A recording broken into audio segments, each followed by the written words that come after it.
Welcome back to the Iron Sights Podcast. I'm here with Joey, the 9mm Musashi. Joey, welcome to the show. Thanks for having me on. I appreciate it. I'm super stoked to have you here. This thing came together pretty quickly, and there's tons to cover here. I've learned a lot about you over time, but just in the last 5 minutes before we got started, I was like, okay, we got to stop. We got to stop talking. Let's just get all this out on air because you're a super interesting dude. Law enforcement officer, current law enforcement, also have a military background, active there as well. Family dude, you've been around the block a few times. You're an instructor. There's all kinds of stuff that you've done, and you're not an old person. So you've gotten quite a bit done in a short period of time. I'm interested to dig in, uncover a little bit of this, find out a little bit more about you and what you're bringing to the community. So let's just start with kind of like the background, the overall background with you. Kind of let us know who you are and where you're coming from. If people know you from, people are going to know you from Instagram. The 9mm Musashi thing is well, maybe it is a little bit unknown, but there's some connection pieces here. I think people will be like, oh, that's where I've seen this guy before. So maybe you could take us back and bring us to the current point. Sure. So my origin story. Yeah. I was born in Kyoto, Japan, to a Japanese mother and a white American dad who speaks fluent, unaccented Japanese. Moved to Massachusetts pretty young, and then we moved again to California. I ended up going to UCLA on an Army ROTC scholarship, which for those who are not familiar, basically the military pays for your education, and then you have a service obligation and you commission upon graduation.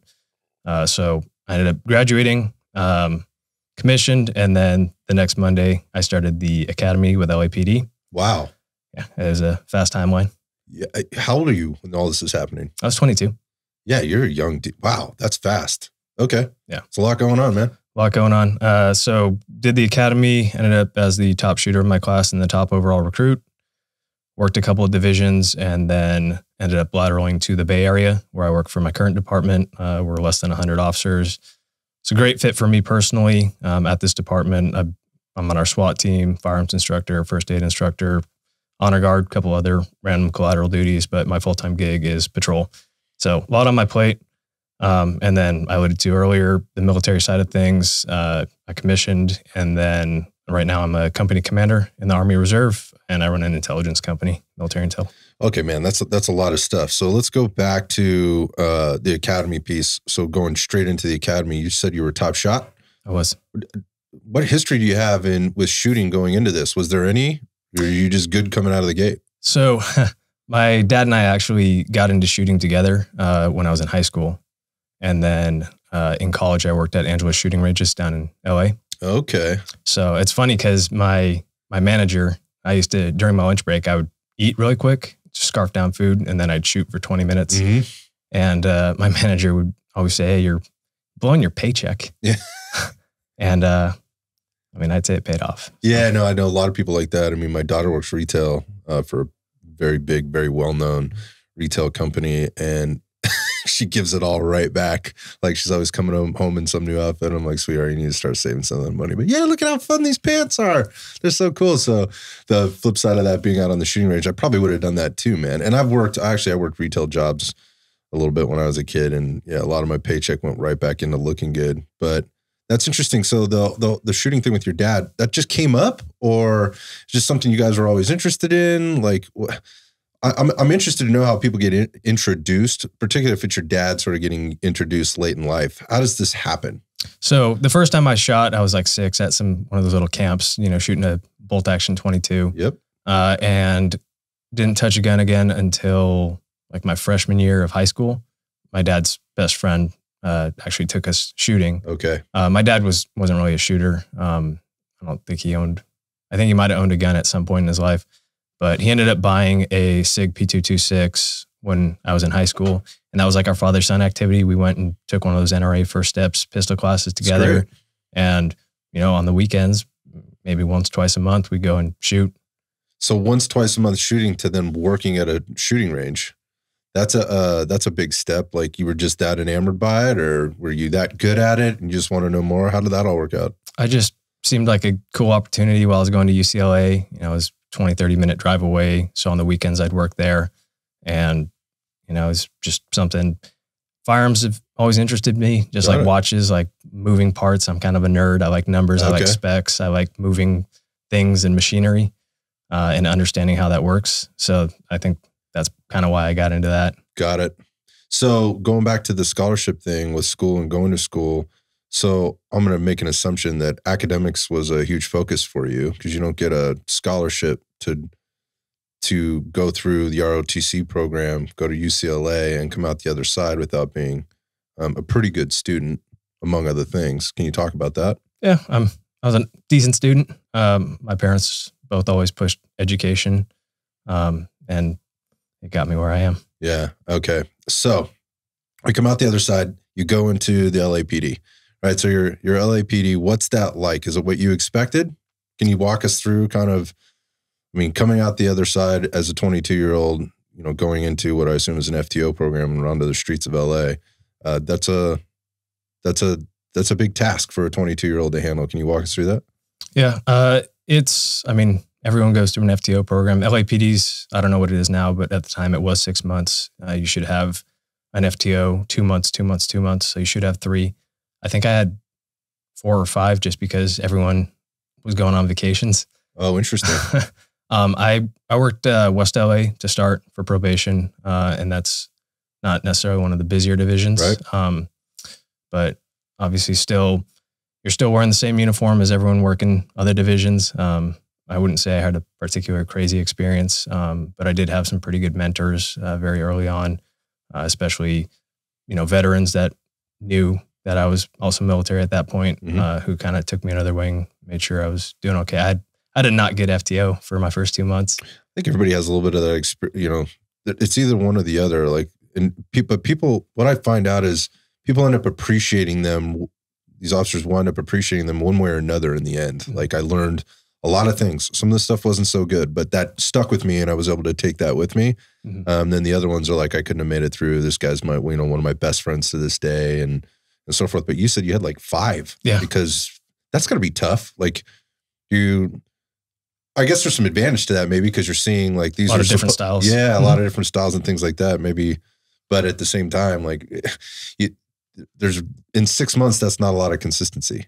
No, but again, the job is the job. And there are things that should be consistent in terms of how everything's being accomplished. So yeah, some really good FTOs though, that I'm actually still in touch with today. Awesome group of people. So I wonder how this whole military thing, you know, because you're going to get commissioned as an officer coming out of the ROTC program. That's the point, right? So how does that work with being a law enforcement officer? How do they handle that at the time? So during the academy, they actually do not want you to do anything outside. So I talked to my unit. I said, hey, L.A.P.D has a policy. They don't want us, you know, go into drill. And thankfully I had a commander that was understanding of that. And he, funny enough, is actually coming back to my unit. Now he's a major. Oh, interesting. Yeah. I just found out last week that he's coming back to my unit. So that's going to be kind of funny. But he was my first commander. And he, like I said, very understanding. And then once you're out of the academy, you kind of need to balance L.A.P.D. Again, I don't know how things are now. At the time, they were working deployment periods. So it's 28 days. You put in like, hey, I need these days off. And for me, all my days I needed off were military. So those were off days. Now I work a very consistent schedule. I don't work weekends. So it's not really an issue now either, except for when I'm going on my annual training. Right. So you're going to have to be gone at times. So when you say deployments, what did that mean for you? Like, where were you going? What types of things were you doing? I haven't been on any combat deployments. All my orders periods have been either training missions. I've done one live mission, but I've been overseas 4 times. Again, not combat deployments, okay. Not the Middle East, but really neat opportunities and experiences through that angle. Yeah, I've had several guys sit in that chair right there and tell me the same story. You know, that they're in the reserves, right, and they have had these great opportunities. It's kept them away from some of these other things. Which I mean, also guys that have sat in that chair have gone, you know, hey, I would do it. Like, that's what I signed up for. And if I had to, I would go. I'm thankful that I didn't, but I'm also, you know, I also maybe feel like I missed out on it a little bit on things. How do you feel about that? I mean, a lot of my a lot of my ROTC classmates have done, Iraq or Afghanistan. Do I feel like I missed out sometimes? Yeah. But again, my unit and our mission is very specific, and it's necessary. So not everyone's playing varsity. Sometimes you got to be doing other stuff that supports the same mission. Yeah, you don't necessarily need to be where, in a wartime situation in order to be productive and be providing and serving, right? I mean, that's the point. Okay.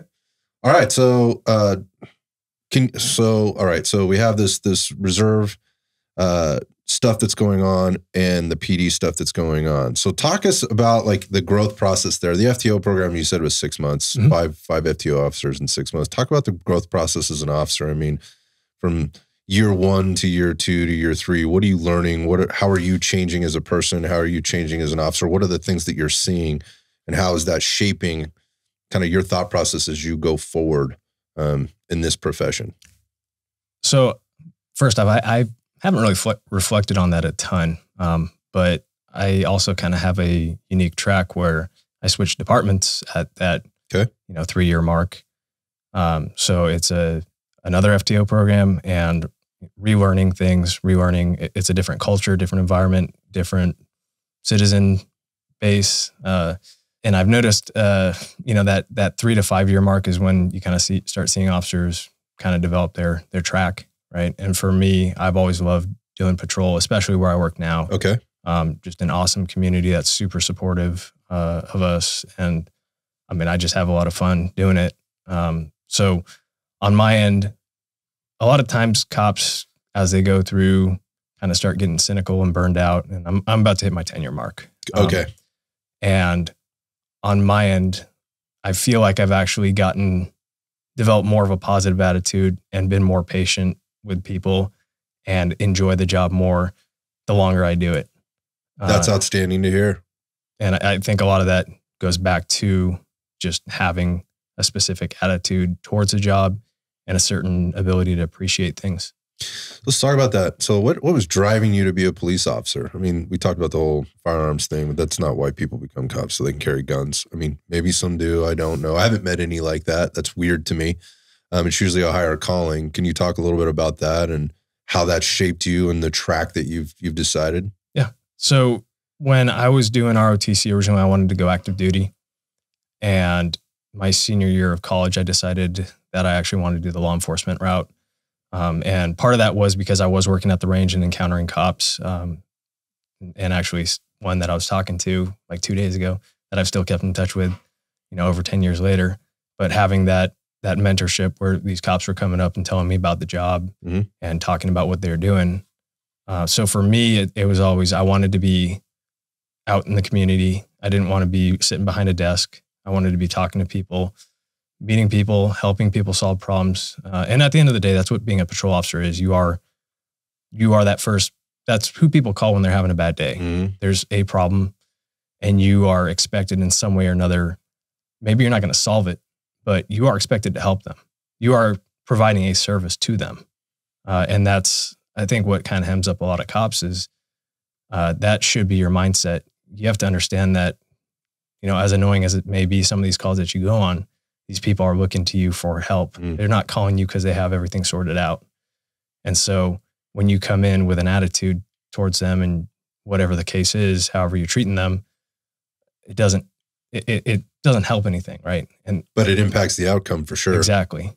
And I think that a lot of why things have turned out the way they have for me in a lot of these situations is because I do feel like I have that additional degree of empathy and compassion for the people that I'm dealing with, because I go into it with that mindset that I'm here to help them out and here to kind of, again, you might not solve all the problems in the world. You're not going to. Right. That's a harsh reality. You cannot solve all the problems in the world. You won't. But at least for the day, I can provide some form of service to this person and at least get them some sense of closure.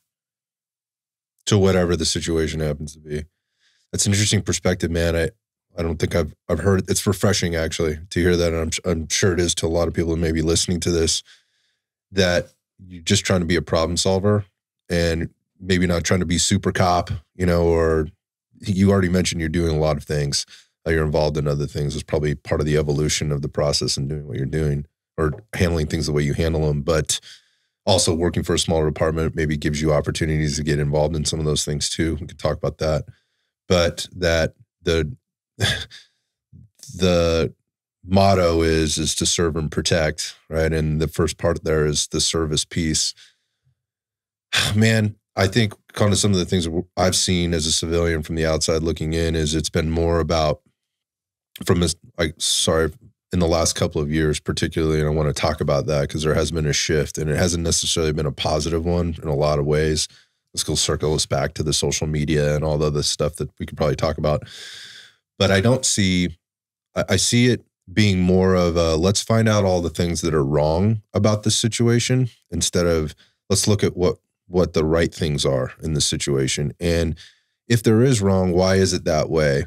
And if it's right, why is it that way? It's very unbalanced. And I wonder how it is for you in, kind of getting your perspective there, walking into these situations. Is that what's in your mind? Like when you're walking in to this, like, okay, I don't want to fuck this up. Or look, let me just do everything I possibly can that's right. Or I need to watch my back here. Or is it all of those things? How do you handle yourself with that kind of that attitude of like, hey, I'm just here to help you. But what about the person who doesn't want to fucking help, man? They just wants to make your day bad. They're having a bad day, and all they care about is making your day and anybody else's day bad as well. How do you handle that? Yeah, unfortunately, I mean, that does happen, right? And that's one of those things I like talking about, taking mental inventory. What do I have and what can I do about it? And I've had a lot of situations where we're dealing with these people that are just, you cannot be helped. They don't want the help. And like you said, they're there to try to mess everyone's day up. Mm-hmm. And I've had my coworkers be like, how are you so patient with that dude? I'm like, because for me personally, getting upset with them is kind of just a failure. When it comes to like a personal failure? A personal failure, exactly. And for me, everything I try to do is about mastery of myself, which I'm sure some of my coworkers are going to laugh at because I'm always screwing around and pulling pranks and being a jokester. But at the end of the day, it is about mastering myself, mastering my emotions as a man. And so somebody doing something, trying to rile me up, it's not going to work because you're not going to be able to do it. It doesn't fit with my life philosophy. Yeah, that goes back to the Musashi piece. And for those people that haven't read that book or the Book of Five Rings, it's a fantastic read. It's pretty heavy, so you got to be ready for it to get into it. It's not a long one, but it's a good one, and it talks about those very things, like taking personal inventory and taking accountability for yourself and how you approach from a mindset perspective each thing that you run into, whether that means you have to be a warrior today or you have to be the gardener today, as they say. Better to be a warrior in the gardener, or better to be a warrior in the garden than a gardener in the war, type of thing. So let's talk about some of these situations, that you're faced with on a daily basis out there, nowadays versus, when I say nowadays, let's just say in the last couple of years versus the previous 8 years, or you're coming up on 10, so maybe previous 7 years. How have things changed? What are you seeing out there? And if it has it changed you? So honestly, not much on my end as a patrol dude. Like I said earlier, our community is super supportive. I really haven't, if anything, I feel like we've gotten even more community support after people saw what, law enforcement was going through as a profession in 2020. So I personally haven't really noticed much of a difference at all between pre-2020 and now. I feel like our community has always been very supportive. And I think a big degree of that is because of our administration doing such a good job liaising with the community and liaising with our local politicians and doing a good job of representing us, but also making sure that there's a culture that promotes treating citizens well. And I think a lot of why we didn't have the issues that we did or that other agencies did in 2020 is because of the culture that our agency had created. Previously. Exactly. We didn't have people storming our PD and breaking down our gates or anything. And that's very telling. I was at other agencies, we got called out to help with, and they were having those issues. They were basically getting their PD sieged, but we didn't have any of those problems. Yeah, I think that's very telling. and that some may argue, well, you work in a really small department, maybe it's a really small town. We won't get into the details there. But at the same time, if you know the Bay Area, and we're talking about sort of the greater Bay Area here, all these cities and towns are right on top of one another. There's no space. There's no gaps in between. It's literally a street and you're in the next city over, right? And so you're having these interactions with the same people and the same departments, the same agencies. There's going to be that interagency work. So that's not a fair statement to make. It just isn't. It's just not where we live here in the Silicon Valley or in the Bay Area or Greater Bay Area as a whole. So like I said, I think it's very telling. And I find it refreshing to hear, because I do think that most people do believe law enforcement to be, let's just say they're not looking at them in a negative light. They have questions, right? And they've been a little bit confused. And I think the departments in and of themselves have questions, and they're a little bit maybe confused about their identity and their job in some cases. And I think it's telling when you start to see things happen on the internet and, you know, social media and things like that, where you're going, what the heck's going on over there? It seems like there's a disconnect. And this maybe circles us back to kind of what you're doing through the social media outlets, and how you're bringing some things to the forefront. Because what I see is going back, and there's no coincidence, but it's very positive. And it's very, it's educational in a sense. At least it is for me. I don't know who, you know, if other people see it that way, but I wonder if you could talk about that a little bit and how you kind of got involved with doing the stuff that you're doing on Instagram and with some of the other people you collaborate with at some level, how all this got started and as well. Like, I'm very curious about this. For sure. So I actually started my Instagram back in like 2016 or something under the name Desert Plinker, because when I was younger, I would go out to the desert and mindlessly shoot.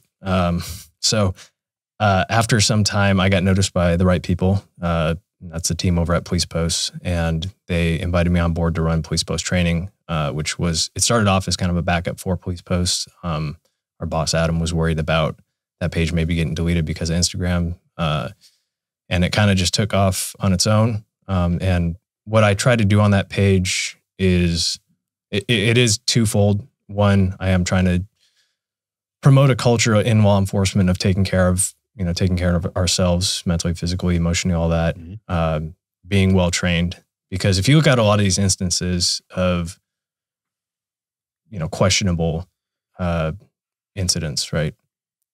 I don't believe that those officers woke up that morning with murder on their mind. I don't think they did either, man. But because of the way it played out, you'll get crucified in some of these situations. And you look at it, and a lot of it does have to do with training.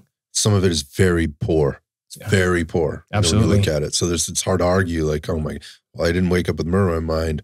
What were you thinking, dude? Because this is all bad. Yeah. And I think I'm just trying to be fair and objective. Yeah. And a lot of it is, you know, I talked about taking inventory. A lot of it is these people, these officers getting sucked into situations emotionally, and reacting poorly as a result. And so what I'm trying to do with that page is, like I said, promoting that culture where cops are taking care of themselves. And, you know, the saying, you can't pour from an empty cup, right? Mm-hmm. If you're not in the right headspace, you're not going to be able to help. You're not going to be an asset to your community. You're not going to be a good partner, right? That's a fact. So it is, in large part, I'm trying to help cops get themselves in the right headspace, encourage cops to get out, get trained, be fit, be good at their jobs, know what they can and can't do. Mm-hmm. And then the other prong of it is I do want to educate the general public, because most of what the general public, and it was funny, I was having this conversation with my father-in-law because he was asking me some questions about Uvalde, actually. Oh, okay. And he said, you know, most of what I see about law enforcement is in the news or TV. So those are two extremely biased, opposite ends of the spectrum. Yeah. On the news, you're only going to get the negative on the news, because that's what's sensational. A cop going out, doing a good job, not having use of force. Who cares? No, nobody wants to see that. Right. And then on the TV side of things, or the entertainment side of things, that's the most sensational. It's dudes getting in crazy shootings that are totally perfect, you know, on every single shift. Right. You watch some of these shows, you know, you get in that many shootings, you're not going to be a cop anymore. Right. Right. So part of what I'm trying to do with Police Post Training is give a law enforcement officer's perspective to the general public. And it's extremely rewarding when I have people who are not police officers hit me up and say, like, hey, that was super helpful. I didn't understand why they did that. Thanks for sharing that. So it's important that, you know, officers are not getting their perspectives put out, and people don't understand why we do what we do. And again, a lot of these situations that I post are mistakes. Like the cop messed up. And this is not me passing some moral judgment on them. I'm just saying, objectively speaking, and that's what I try to do. And if you read through the posts that I make, I always say at the end, hey, this is not to Monday morning quarterback or say I'm better than them or anything like that. These are objective, you know, in the military, we call them AARs, right? After action review. What happened? What was supposed to happen? What went right? What went wrong?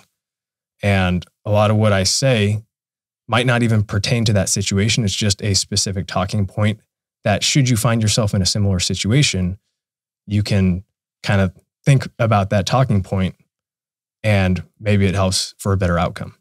Because you can't have every single experience that, you know, you're not going to be able to do every single thing in training, right? So you get some mental reps in talking about these situations and in watching them unfold. And obviously it's very different being in the situation versus me sitting on my phone and saying, all right, so here's what this cop did. Here are some talking points. I'm not in the situation. Stuff unfolds very rapidly. But by having some framing, by having that mental rep done, I think that's helpful for cops to produce better outcomes when they think of what I like to refer to as best practices. As I'm listening to you talk, I'm just kind of reflecting in my own head of all the posts that we've seen there, because there's a lot of, I mean, you guys are posting multiple times a day, right? And so and these incidents are happening multiple times a day.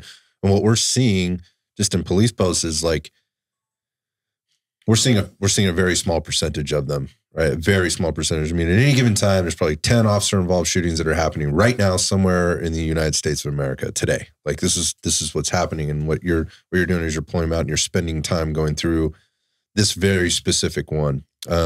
This is often body cam footage or multiple body cams that are in these posts. You're showing the incident. You're trying to, again, this is what happened. Like, first, just watch. Like, here's what's up. You have to get this done in 30 seconds to a minute, right? It's all very, very time sensitive when you're posting. And then I read every one of these posts when they come up. This is one of those pages for me that when I come across the posts, I stop.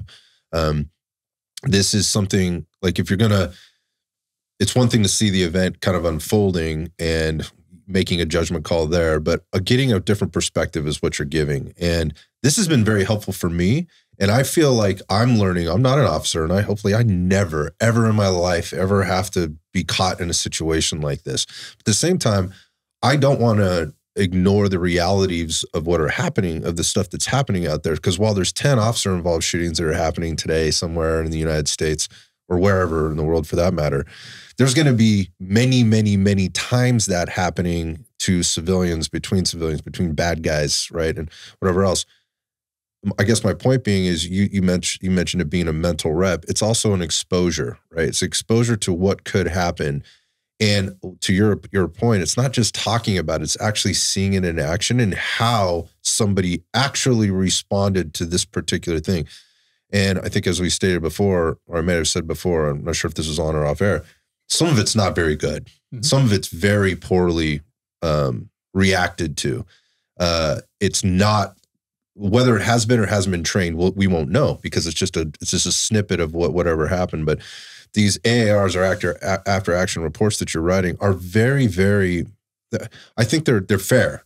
And it's not always like, well, this is all the good things that this officer did, and we should, wait till the rest of the film comes out. No, this is very specific. This is very honest. There's a lot of integrity, I think, in what gets put out there. But more than that, in the end, what I get in a lot of these posts, again, this is from the civilian's perspective looking at it, was none of this kind of training, doesn't have to deal with any of this on a daily basis, is the accountability piece at the end, the call to action as an officer, whoever. Like, look at how this get handled. What could we have done differently? What would you have done? And then there's the last part to this. Anytime you put anything like that out, then there's the comments, right? And the comments can go very, very deep, and you're going to get any level of things that come in there. But what I really, and I read those too. I'll go deep into those, and someone's like, dude, here's another dude having a bad day, who's got some impression of how this should have gone down and wants to voice their opinion. Well, if you're going to put it out there, Joey, like you're going to get that back, right? So you gotta be ready for that. But I do take a lot away from some other people that jump in that maybe say they're officers or aren't officers and are answering that call to action, right? In some way, at least trying to be somewhat objective or provide some value or try to, again, to take something away from it. And I think that's different than a lot of other pages and a lot of this. Again, you don't get that opportunity in media, and you don't get that opportunity or in the news, and you don't get that opportunity in entertainment. That's where a lot of these impressions and the shit that I see in the comments winds up landing. Like you get this one perspective over here from the news, and you get this other pretend perspective of what it is in Hollywood. And it's manifesting itself in the comments section under this event. Again, somebody had a very horrible day. Multiple officers had a very horrible day in this particular situation. The reason I go on about this is it's thoughtful. And knowing more about you now, it makes sense as to why it is the way it is. And it's not emotional. I never read those things and go, this is emotional. So my hat's off to you on that. But the other part of this is like, dude, how do you keep up with all this stuff? Like, how do you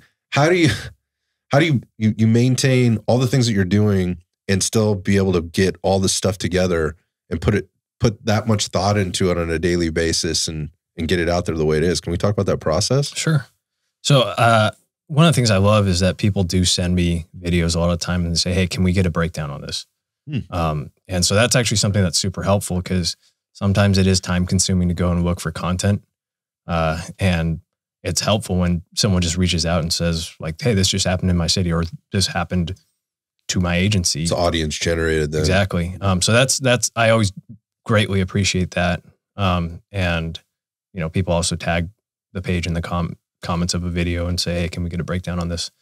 And from there, like I said, everything is objective, or I try to make it as objective as I can. And granted, I will have some biases because I'm a cop in California. So in California, things, stereotypically are a little bit more restrictive of law enforcement. So if you read through what I post, it usually is about, hey, could we have slowed this down a little bit? Could we have waited for more resources? Whatever the case is, what's the exigency? Because that's always what I'm asking myself or my patrol team when we're trying to do whatever it is that we're doing. Yeah, protocols, policies, they're different from agency to agency, place to place, officer to officer. Yeah. Yeah. And so when I look at a video, I try to do a backstory. The backstory is not always that important though. Sometimes it's what's happening is in front of you. Yeah. And that's what I try to drive home. You don't need the backstory for my comments. My commentary is universally applicable. Well, it might not be for other states, right? But that's the angle you're trying to come at it from. Exactly. I'm talking about officer safety. Is this a best practice for officer safety? And then there is a big element, like we need to do our job and we kind of need to look good doing it. So there is a little bit of, I would say I'm slightly more concerned about public perception than the average cop is. Because that ultimately, if something goes sideways, like that's who y'all look bad. That's who your peers are, right? So it is important, I think, to consider that. And you talked about the comments section earlier, right? Some of these comments, we shouldn't be writing those off. We should be looking at, hey, this person's not a cop and here's what they thought about that situation. Why? And a lot of time it's these negative things. We need to do a good job of being ambassadors of our profession, because when someone messes up in Minneapolis, I'm getting stuff thrown at me. Yep. And if you don't believe that, just turn on the news, right? Just get on the internet. Yeah. Absolutely. And, even something like, for example, profanity on duty. I used to be notoriously bad about it. Every time I had someone at gunpoint, I was dropping F-bombs on them. And our SWAT team leader is actually the one that pulled us all in. He's like, look, guys, when the DA watches this footage, you guys look out of control when you're cussing people out. So be professional, handle your business. And after that, I don't use profanity in the public eye. I use profanity all the time, but not in public. Gotcha. You wouldn't do it at work if you were You probably wouldn't do it if you were walking into the gun range that you worked at in college, right? No. So why would you do it on the streets? You know, Exactly. as a cop. Gotcha. And, you know, again, going back to what you were talking about with the comments, like, so my dad's not a cop, and he has that same perspective of why is this cop using that kind of profanity? Like, that just makes him look very unprofessional. Is it necessary? Yeah. So, and that's something I've changed in how I do stuff. And it's something that you can get away from if you make the conscious effort to do so. I think that one of the questions I have just with all the posts that you reviewed and whatever, I mean, because you've seen a lot of stuff, man. You've commented on, posted on a lot of things. What are some of the most memorable, like, I guess, events or things that you've posted on that maybe changed you? Like, or you had a certain perspective going in, and based on comments, based on feedback, based on your experience, have completely changed your mind? Or what were some of the ones that, you know, you got a real laugh out of, or what can you talk about there? I've had a few times where messaging has not reached the audience. And so recently I posted, I think it was that Houston PD OIS where the cop just walks up in the car, pops the door open. One of the most impressive things I think most of us have seen, I mean, it was a short video, but this dude was cold. Like, just right. Yeah. I know which one you're talking about. I'm talking about the one where he walked up, he thinks it's a car from another day, opens the door, the kid tries taking off, and he like mag dumps in the car. Oh, that one. Yeah. I saw that one too. I thought you were talking about the one where he puts his coffee on the dashboard. No, that one was, I forget what agency that was. I want to say that was a Washington agency though. Yeah, that was impressive. Yeah. But for all the things, but yes, this one was equally as impressive, but in a much worse kind of way. Yeah. So I think So let's review that. So what happens is he walks up to the car, opens the door. So he's there on an unrelated call, sees this car, thinks it's the vehicle that fled from him the earlier day. And I don't recall whether or not it actually was. But he walks up solo, no cover, pops the door open. It's an open parking lot. Yeah. Pops the door open, tells the kid to get out. Kid throws it in reverse, starts backing away. He puts 5 into the car as he's backing up, and then 5 more as the car's driving away. And then starts chasing after it on foot. So he was fired, and then I think he was also charged. I forget what the charges were, but I gotta be honest, that thing was wild. Like, I was watching it going, is this even real? Like, it seems so far out there. Like, what's going on here? Yeah. And that's, again, going back earlier, like, I don't think this kid woke up and was like, I'm going to shoot someone today. But I think he got emotionally sucked into the situation. Happened, right? And I'm not making excuses for him either. But I think that is what happened. I think he saw red. Exactly. Just got sucked in. But I posted like 4 or 5 different discussions on that because I broke it down into different pieces. Mm-hmm. And one of the posts that I wrote on it, because people were saying like, oh, he was fine shooting because the car was backing up.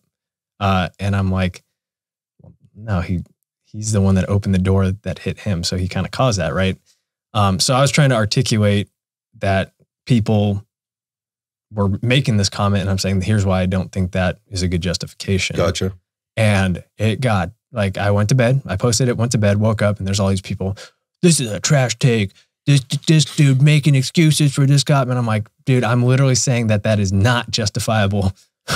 And it's at that point I looked up and discovered like something like 80% of the US population doesn't have a reading comprehension level beyond 5th grade or something. But anyways, these are facts? I believe it's 80%. I don't think, like, I would not believe you, but that's the other part about that is like how deep, like wherever somebody picked up those comments, right? And that wherever they happen to swipe up, I mean, it could be so deep in there. What was the original comments? Like that game of telephone, you know, somebody said something, somebody misinterpreted, said it to the next person, next thing you know, like we're way off base, but okay, I gotcha. But for me, you know, I always try to say how could I be wrong? Not why am I right?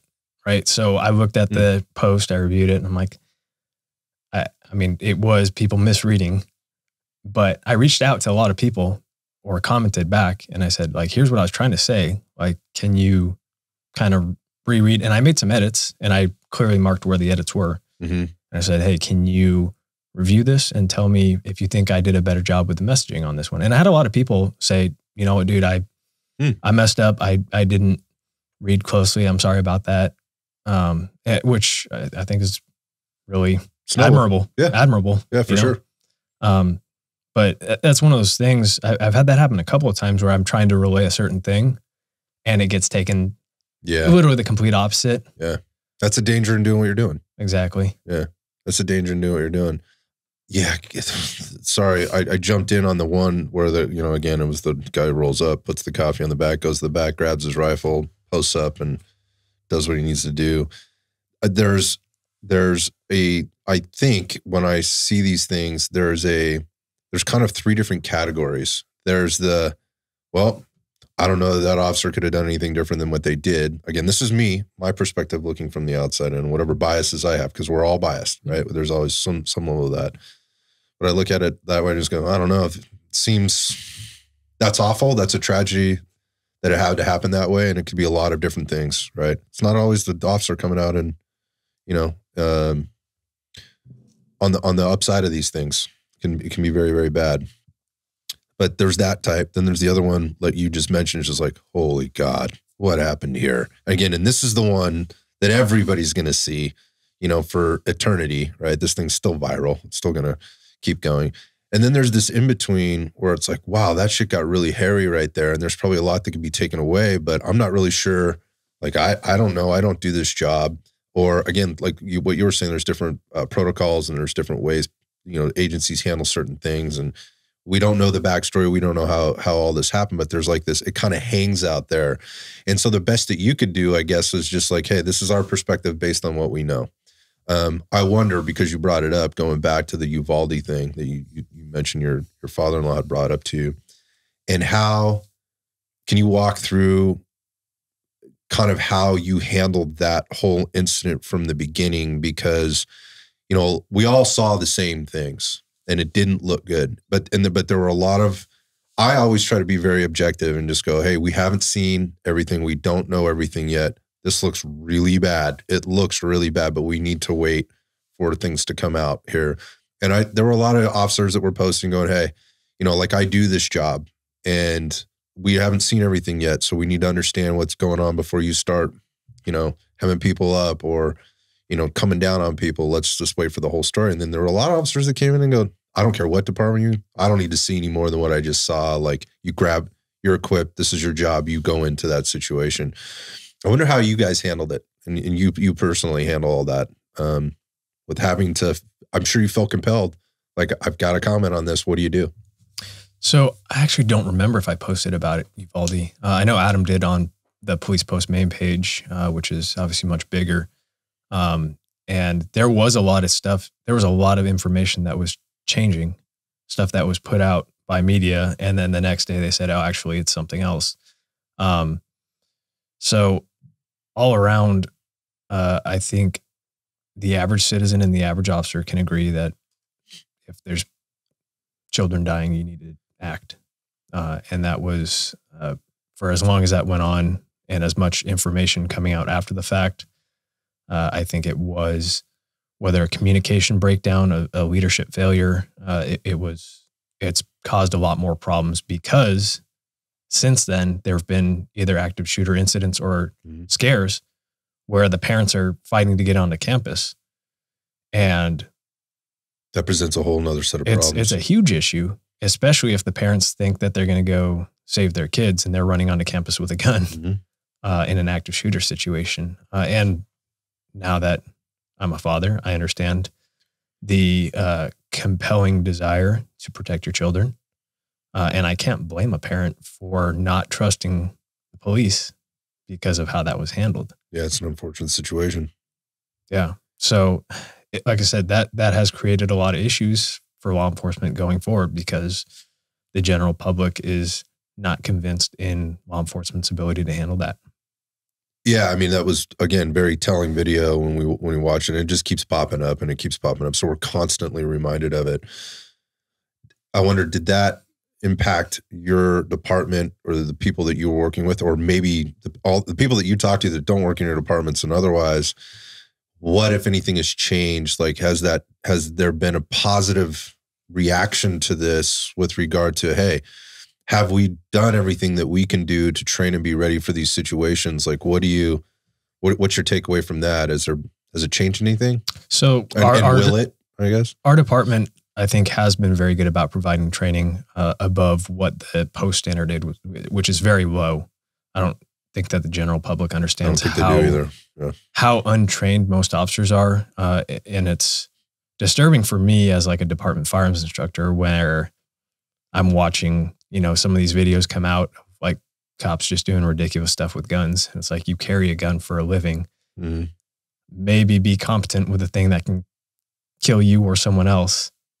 Seems like a good idea. Maybe put the time in, but Maybe. I mean, just trying to save your life, whatever, dude. But like I said, my department has been very good about providing training in that vein. And we actually had our active shooter training shortly after, just by coincidence. It was already scheduled. So our SWAT team commander actually pulled up a video. I think it was a Jocko podcast where they were talking about breaking down that Uvalde situation. Okay. And I wasn't there, but I don't know if it was a communication breakdown or a leadership breakdown, or if it was just a mentality failure. Or all of the above. Yeah. And that's kind of what our team commander was really pushing, is that mindset, that the general public is looking to us to handle that situation, because if not us, who? Right. A bunch of unarmed kids in a room. Or parents. Yeah. You've got the armor and the weapons. That there's a reason that you do the job. There's an expectation there. Yeah. A very reasonable expectation. Yeah. Can you talk about that? Because I find that, again, going back to this back and forth that was happening, like, hey, they didn't know and you're right. You couldn't have known. Like, you don't know. You don't know until you know. But there is a reasonable expectation I think people should have, if I'm being honest, that you are going to get into that situation. Again, trained or untrained, that's almost neither here nor there at this point. When it gets to that, again, you mentioned it. Kids are dying inside a classroom, in a school. Like they're defenseless. Something has to get done, and you are that person that swore an oath that went there. And I feel strongly about that. Like you got to go, man. You got to go. There are no excuses. Like, you got to go. You didn't get the training. This is not a time to be thinking or talking about that. Like, you got to go. Mm-hmm. That I think that's a tough one for a lot of people to swallow. And it's interesting to hear your perspective on that. Like, there's an expectation there, and as you articulated, like, you got to go. There's an expectation. Yeah. And our department does a big, we do drive a lot. We call it priority of life. And this is how your decisions should be made. And basically it's when you're making any type of decision, it's driven by this. So the most important is hostages. Next is, just an innocent average citizen. Next is the officer. And fourth is the suspect. Mm-hmm. So in those priorities of life, if this dude is affecting, someone at the top, your hostage, or your kids in a building, your life is less important than theirs. And that's how our department sees it. And that, like, it's put out there. You just went through them. These are the priorities. There's no surprises, right? So there's that expectation is there. At what point when you were reviewing your expectations, does this behavior that you exhibited make or not make sense? I wonder, because, we hear about this as very hot topic right now, mass shootings, however it's being defined, shootings in general. Man, I can go back as a kid, way back when I was a kid, the term going postal, right? Which most people don't even know that. People were literally walking in. There was one guy who walked into a post office and he shot the place up and he killed a few people. And that the term was then called, or sort of slated as going postal. This goes back. These things happen every year, all over the United States. We're just seeing them more frequently and more often. I think largely probably due to media, and largely because it's become normalized. Mm-hmm. And we've been desensitized at a lot of levels. There's bigger problems. But the same, it's just, I think, more widespread. I'm going to actually disagree. I don't think it's the same issue. Let's talk about it. I think a lot of it, you brought up media, and we have seen this astronomical rise in mental health issues. And a lot of that does have to do with social media. So I was in Japan when Columbine happened. Okay. So I remember watching Japanese TV covering this event. And, obviously, we were all horrified, right? And then now it's as common as it is. And a lot of that on one end has to do with how the news cycle covers these. That feeds into a lot of these people. If you look at the profile of these individuals who are doing this, a lot of times they're these loners who are not strong individuals who have, you know, some type of personality disorder. Most fatherless. Yeah. And a lot of these situations, like this is an easy way for this nobody loser to instantly become infamous, right? And now all of a sudden, all these people want to know everything about them. And, you know, a lot of that is how our news cycle covers it and the way that feeds into these people's egos. And it's the same thing with our cell phones, right? Our cell phones are, from what I've looked at, they're like 24 million times more powerful than what we used to send man to the moon. And what are people doing with that technology? Stupid stuff. That's not making them stronger. That's not making them healthier individuals. You're just scrolling. I mean, you're rewiring your brain, how your brain's working. Literally, yeah. You're sitting up at night with all that blue light filtering over your face. You're messing up your sleep, right? And our ability as human beings to process information has not changed much in a long, long time, as much as we've quote unquote evolved. Our ability to bring in raw data has gone up. Yeah. I don't know, billions, whatever. Yeah. Right. So we have all these people that are constantly getting stuff, negative stuff, just constantly watching it, hearing it, seeing it. And that's contributing to other issues too. Yeah. I see the poor behaviors become exhibited, and then those poor behaviors get normalized. Like, this is okay. And then the okay becomes, well, if you're saying that it's not okay, then you're intolerant, right? And then the intolerance leads to being tolerant of everything. Like it's okay. Like we can't come down on this kid because we might hurt his feelings, or we can't come down on this person because this, you know, could cause them to have some mental anguish or whatever else. When the reality of it is they need to be held accountable to whatever those things are. And again, going back to what you're saying about like what we know about a lot of these people, they're on the radar already. They've had issues. Local law enforcement knows about them. Federal law enforcement knows about them. Yeah. They've been issues in the school that they were in, that they went back to do things at. There were red flags that came up there, and I use that term very specifically because now it's become a negative term almost in the firearms community, because we're talking about things like red flag laws, where there's fucking red flags. Like, when the kids outside killing cats, right, and lighting cats on fire, and you know, bringing ammunition or guns and knives to school, it's a fucking red flag, and we need to acknowledge this, and there needs to be some kind of intervention. The kid shouldn't be sent back to the classroom, as we've seen happen, and tragically, you know, those kind of things. So because we've normalized it, well, we want Johnny to feel okay and comfortable, so we don't want him to feel like he's being singled out or separated. All of those things, I could not agree with you more. I guess what I'm saying is I just remember this stuff even as a kid, and I'm 47 years old. So this is not anything new. The propensity for it, I think, is higher. Yeah. And certainly the frequency of it seems to be higher. And obviously how we get the information, as she just articulated, is way different than it used to be. If you weren't sitting at home watching the news, or pick up a newspaper, again, the 5 o'clock, 6 o'clock, or 11 o'clock news, or pick up the newspaper, you might not have known it ever happened. Absolutely. You could be completely insulated from the whole thing. And now you can get whatever take on whatever the incident is from whatever biased platform you want to get it from that feeds the machine. Whatever you fed it to feed you back, that's what you're getting. That's what you're getting the information from. Going back to expectations and what people are seeing, what they're feeling, what they're hearing.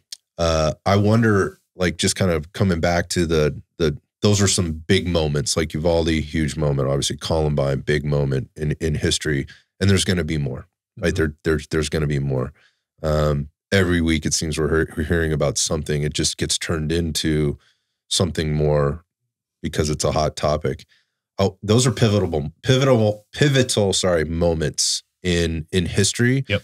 And pivotal moments in somebody's psyche and their mindset, and their own bias and belief system in terms of how they go about handling the next one and the next one and the next one.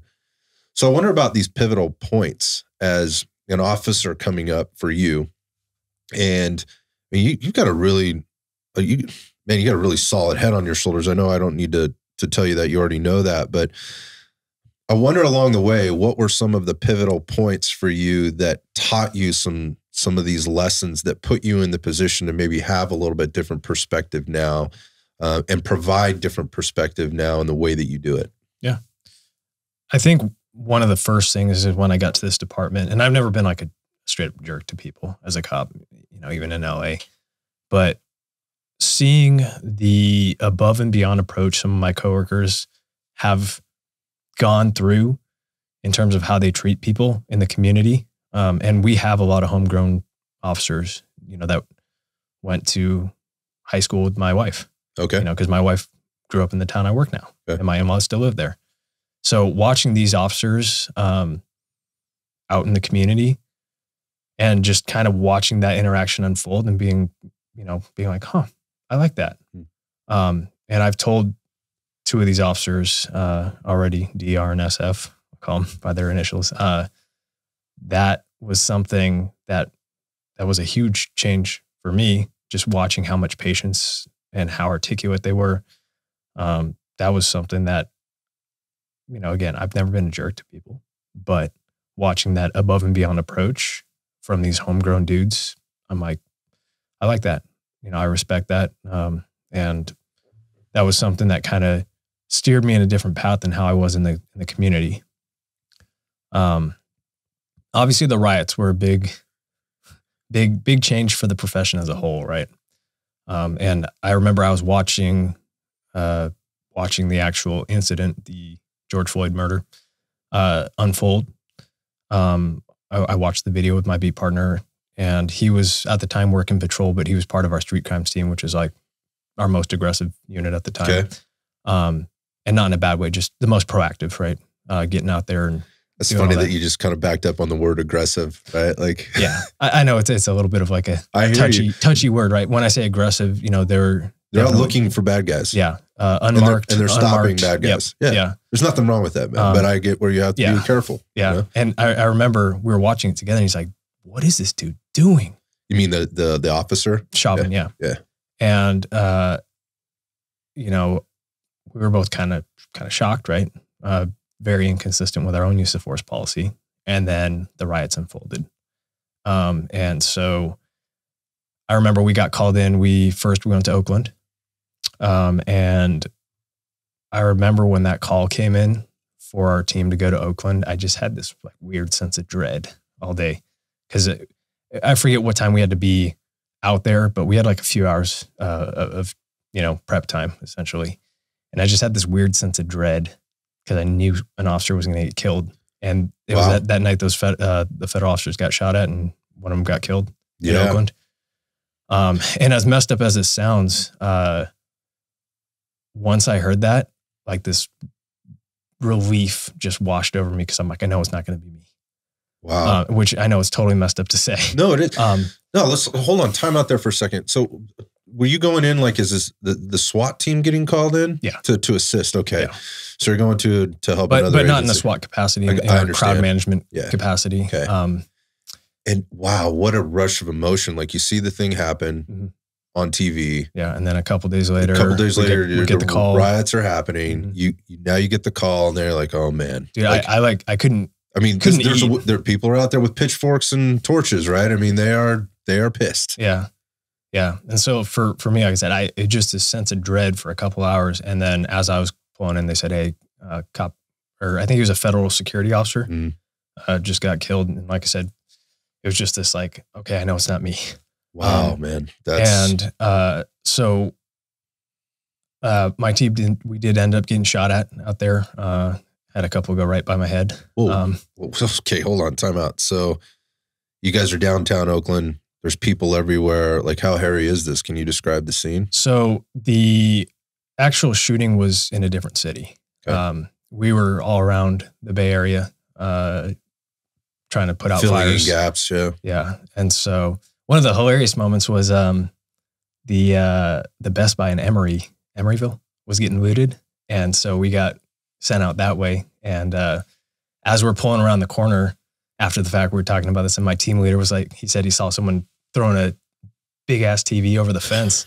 He's like, it's a weird time to be doing moving right now. And then we pulled around the corner and there's just, you know, Best Buy just looted. Yeah. And he's all, oh, they were looting. That's what they were doing.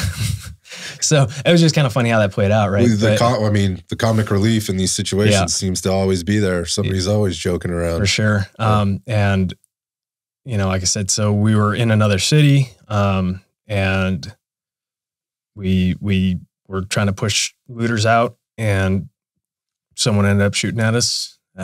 Wow. Through the smoke. And I heard a couple go, like, there is a sound that incoming gunfire makes. And that was my first time hearing that. And then again, I can't go into too much details because that's still an active case. But the riots, like I said, it was definitely a wild time. And it was interesting because going into it, I was discouraged about the profession. Because just over that incident?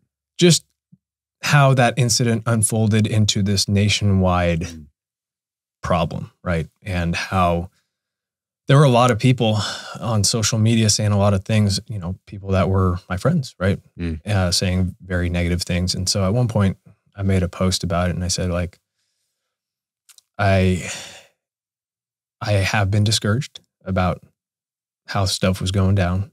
And then I turned it around and I said, basically, you always find what you look for. If you look for positive things, you're going to find positive things. And I said, our community has been super supportive of us since this happened.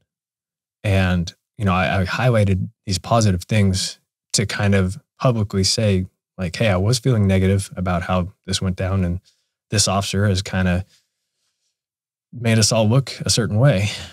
And, but as a result of it, and the community's outpouring of support, you know, here's how I feel about it now. And I'm just sharing that with the public, you know, with people that are my friends on social media. And this is my private page, not anything public. And I remember someone commented and they're like, no, this is not just another blah, blah, blah. This is another example of a long spread, yada, yada, yada about cops and this and that. And I'm like, look, dude, go take a lap. This is not for you. This post is not for you. This is for other officers that need that encouragement. And obviously I was very diplomatic about how I said it. But that time period was very discouraging. And obviously we had all the lockdowns in the Bay Area happening. And so that was it started off as a very negative time. And then after that incident of us getting shot at, I was super giddy. I was actually laughing right after it happened. God, this is weird. So talk about emotions, man. That sounds weird, man. Yeah, no, it's like, can you believe this just happened type of laughing? Yeah. I mean, it was just, again, like you said, just like, hey, that dude got really close to getting me and he didn't. And it was, I don't know. I was laughing. And, you know, I went home to my family. I was playing with my dog. And like, as a result, like that was kind of the turning point where I'm like, you know what, stuff's okay. And like, we were still going out after that. As a unit. Yeah. But it just kind of reframed everything for me, you know? And I for whatever reason, I was much more positive and had a better attitude. Man, this is like, I have questions. So, I mean, I've been to the shooting range more times than I can count, right? And you know, you'd be in a bay and somebody's shooting at the bay next door and they, you know, there's a ricochet, hits a rock or whatever, and you hear stuff whizzing by, you know, it's overhead, but it's pretty distinct. Yeah. I got to tell you, I'm out there. I feel pretty safe, right? We're separated by berms and whatever else. But when that shit happens, I always cringe a little bit. I always duck a little bit. You know, I get a little smaller, get a little shorter and go, geez, you know, that's very, when things go whizzing by, right? I am not like laughing about that. So, it wasn't when it happened. After the fact. Okay, even still, I'm going like, geez, like, how do we put ourselves in a better position, or what's going on over there that we can avoid this happening, because that doesn't sound good. Also knowing that the level of imminent danger is pretty low, right? But things happen. So you walk away from this and you're going, is this the hairiest shit you've ever been in your life? I mean, getting shot at's pretty hairy. One of the more intense things. I've had some other stuff here and there, but I'd say obviously that's the closest thing anyone's come to punching my ticket. So that's pretty close. So Yeah. you go home and you're thinking through this, and so what's happening? Like, it's a relief of a release of emotion, or it's a release of, like, I could focus on all the bad stuff, but I went out and today was a really bad day, and I came home and I'm good and I'm okay. Yeah. And I think going home to my family and like playing with my dog and seeing my wife and being like, hey, I didn't get my ticket punched today. Life's good. How do you sleep? Fine. Right. Well, right now, since I have a newborn, Right. things are different. But So I don't know, man. Like, I think people would handle that differently. And I think that's a lot of kind of what we're seeing out there is people are taking these or having these critical incidents. And we've talked about to several people on the show, Mhm. you know, and how these things have come up along the way and they impact them much, much differently. Sure.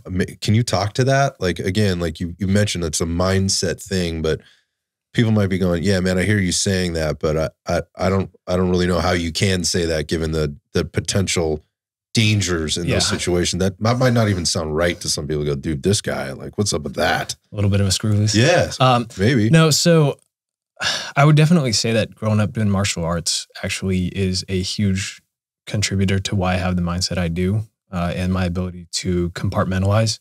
Because, doing martial arts, if you're competing or whatever, like you're kind of trying to hurt that person, in one way or another, right? And then If you want to win, the next, then when the match is over, you guys are friends, right? And so having that ability to just turn it on and off has always been kind of something that's been ingrained in me. And I get that everyone handles these situations differently, right? And another thing, you're talking about like hairy situations. Like I've been there watching a child take his last breaths after taking an AK round to the head. wow, He's still moving, still breathing a little bit, missing a chunk of his skull. And like, yeah, that's a horrible situation, right? But for me, I think there's some ability to say like, this is part of the job, unfortunately. And, once it's done, like I'm able to, we talked about inventory earlier. I'm able to take inventory of myself, say what happened? How am I feeling about it? What can I do about it? And the thing that did hit me in that situation in particular that I just referenced, was the fact that I was unable to do anything. This kid, like, even if he was on an operating table, nothing would have helped this kid. But being completely helpless, that was something that was a little disturbing for me, and discouraging. But being able to step back, and kind of emotionally separate from the situation and say, okay, here's what happened. Here's how I'm feeling about it. Why am I feeling this way? What can I do about it? I think that's something that helps me tremendously. And I talked to, I went to a firearms instructor school with another officer that was out there that night. And he told me like he had nightmares for a while after that. And I didn't. And I think that ability to flip the switch and compartmentalize is something that I am good at. And I acknowledge that not everyone has that same ability. So for me to say like, this is my way of dealing with stuff, it's a little reductive and maybe isn't helpful to people that are going through similar situations. Yeah. So some conversations I've had with therapists, counselors, even officers, psychologists for that matter, in these types of situations, and then offline, people handle their traumas differently. They file things differently. The degree to which certain things impact one person over another, very different. We're all very different people. You took it back to being in martial arts as a kid and working hard and suffering a little bit and understanding, the compartmentalization of turning things on and turning things off, but also acknowledging that not everybody can do that really well. Was there a point where you recognized, or was it that night where you got shot at? Was it that night where you recognized, hey, I'm pretty good at this, and I'm different maybe than a lot of other people? And the reason I'm asking that is because you do come off as a guy that is very self-aware, and I don't think a lot of people are as self-aware as they would like to think that they are. And that lack of awareness then sometimes moves to compartmentalization, and they start stuffing things into the box, as we refer to it, or into the backpack, or into the cup, whatever it is, the bag. We've used the analogies, all kinds of times on the show, to where it ultimately becomes overfull, and it can't bear anymore. And so the wearer of that backpack, or keeper of that box, or whatever, it ultimately spells negative impact in life. And I just wonder, as you're telling, kind of giving us your perspective, I'm sure there are people out there going, just wait, dude, just wait, because it's coming. You just haven't gotten there yet. What would you say to that? I don't know. Maybe they're right. I'm not saying it's impossible, but I think, so I'll tell you something that had a profound impact on me when I was younger, was reading the poem Invictus. I don't know if you've ever. I don't think that I have. I would recommend that everyone read that poem. And it's basically about, it ends with basically saying, my head is bloody, but unbowed. And it's basically just about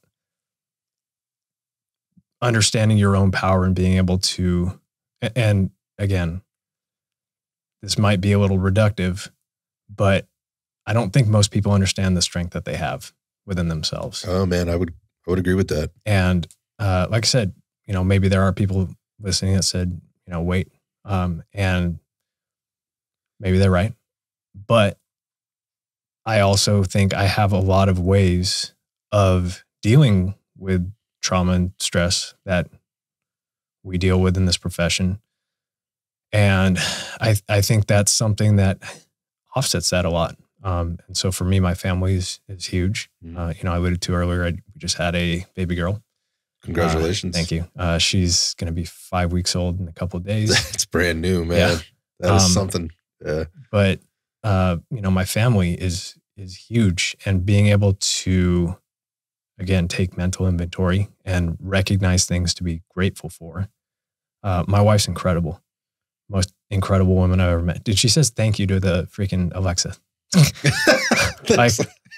Yeah. But, so we've been together. That's showing some gratitude, man.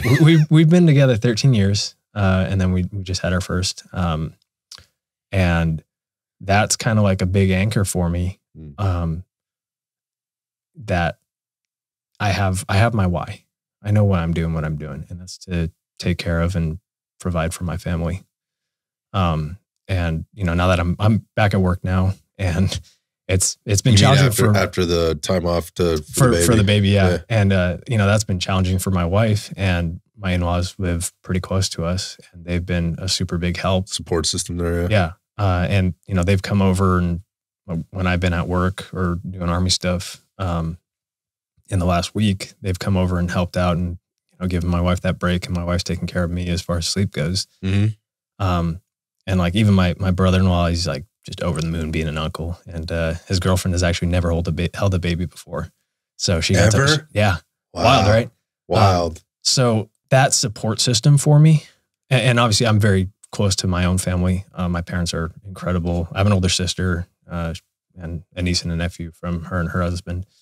I don't see them as much, but I do talk to my dad all the time. I have a good support system, but also I think I'm good at being able to take that inventory we talked about, and I know how I deal with stuff, and knowing that I can talk to my wife about stuff, but also like working out is something that's, it's not therapy. And you were talking to, was that the Overwatch Collective guys where you were talking about how people use the gym as therapy, and it's not a good, it can be an overcompensation. Exactly. Yeah. But for me, that's something that helps me regulate. And there's a million different reasons to be working out. Right.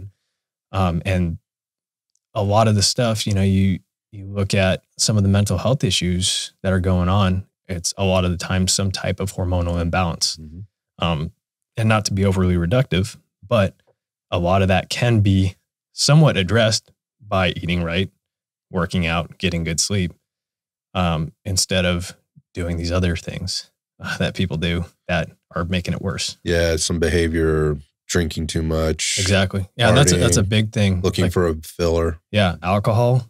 You know, in the law enforcement and military community, I wrote a blog post about this not too long ago, but it's a huge thing, right? Like when I was a second lieutenant at out in Arizona on orders for 4 months, binge drinking constantly.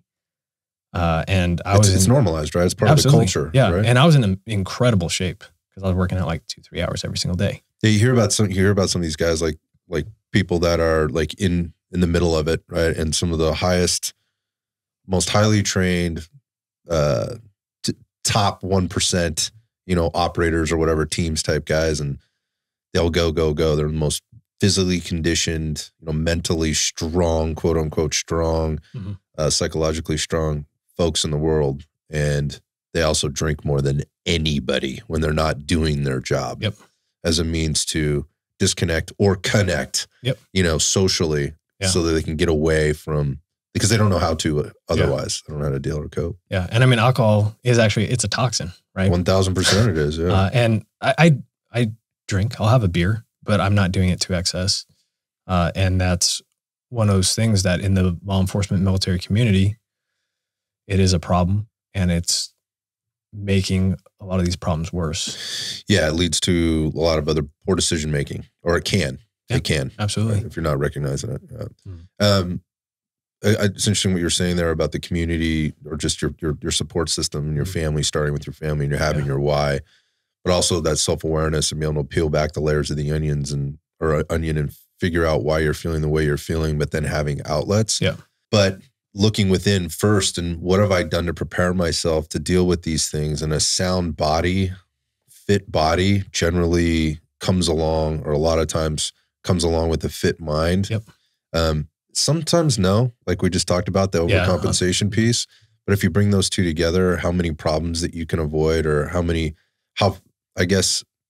more bandwidth you have to deal with the challenges that you might be faced with, whether they're emotional, psychological, physical, you know, getting sick, you know, or not getting sick and not having to deal with that. If you're not battling yourself internally, physiologically and mentally and emotionally all the time, makes it a lot easier to get through the rest of the day or deal with these situations one at a time, versus the stacking, which is, you know, when we look at this, generally speaking, it's the cumulative process of poor health, and I mean that in every sense of the word: physiological health, mental health, psychological or emotional health, relationship health, financial health. All of those things start to stack up, and it makes for a really messy situation when no matter what your profession is, but particularly in law enforcement, okay, now I have all those. I have not been sleeping. I've been drinking. I've been partying, or whatever. Not even partying. I've just been drinking too much. I haven't been working out, so I haven't been taking care of myself physically. I eat like, I'll just say it, like an asshole, right? I haven't been training because I don't feel like training, right? I'm depressed. I'm over anxious. I'm bitter with what's going on at work and the world around me and whatever. And now I roll up to what is about to be the worst day of my life as a patrol officer. And I'm asked to make, not asked, I'm expected. You're forced to. I'm expected and I'm forced to make life-changing or altering decisions for those 4 priorities that you just went through a minute ago. And this all happens in a matter of seconds. Seconds. What type of officer, what type of human are you showing up as if you haven't taken this personal inventory and managed it? I guarantee you're not going to show up in your best self. And that's my emphasis, as you know, whether on social media in real life or as an Army company commander. My emphasis is always on building a complete person, having your house in order, because, like I said, you can't pour from an empty cup. And you know, you had that podcast on what health looks like, right? And I posted that to my story with the caption. I think it was, and I like saying this a lot: stop putting shit in your mind, in your body, and being surprised when you look and feel like shit. And that doesn't need to be food.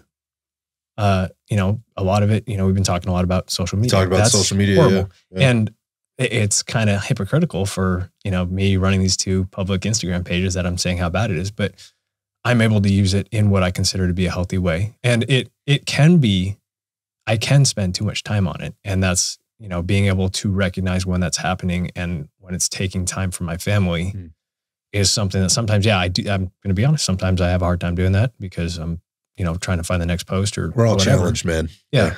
You're not a robot. Exactly. But when you show up and you have your house in order, so to speak, you're in a much better position to serve people. And that's what it's all about, you know, serving your fellow man, helping make the world a tiny bit better of a place. And that's why for me personally, you know, you talked about finances, you talked about family, all that. I make sure that I have my house in order and then I show up to work. And when we have our briefing, at the end of the briefing, the sergeant always says, hey, you know, he goes around the room and says, what do you got for the room? You know, and people are like, oh, I'm working on this case or whatever. I need to go see so-and-so. I always say, just happy to be here. That's always for as many years I've been at this agency. I've always said that. And people make fun of me. You know, I challenge you to find someone who is happier than me. That's great. And there is one person, his name's Kyle. The dude, like it was raining one day, he walked out and he's all, why is this guy sad? It's like, what? Who says that? I love that dude. So he's the one officer who's happier than me that I know of. But it really does come down to my mindset and knowing my why. And when you have that solidified, it makes everything you do very different. And I talked earlier about like most people don't know their own strength, right?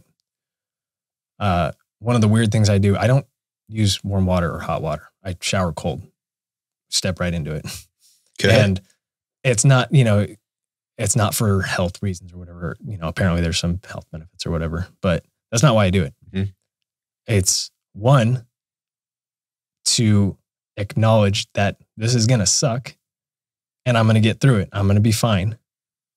And then two, it's to force myself to be like, hey, I have so much luxury that I can have warm water if I wanted it. Whenever you want it. Whenever I want it.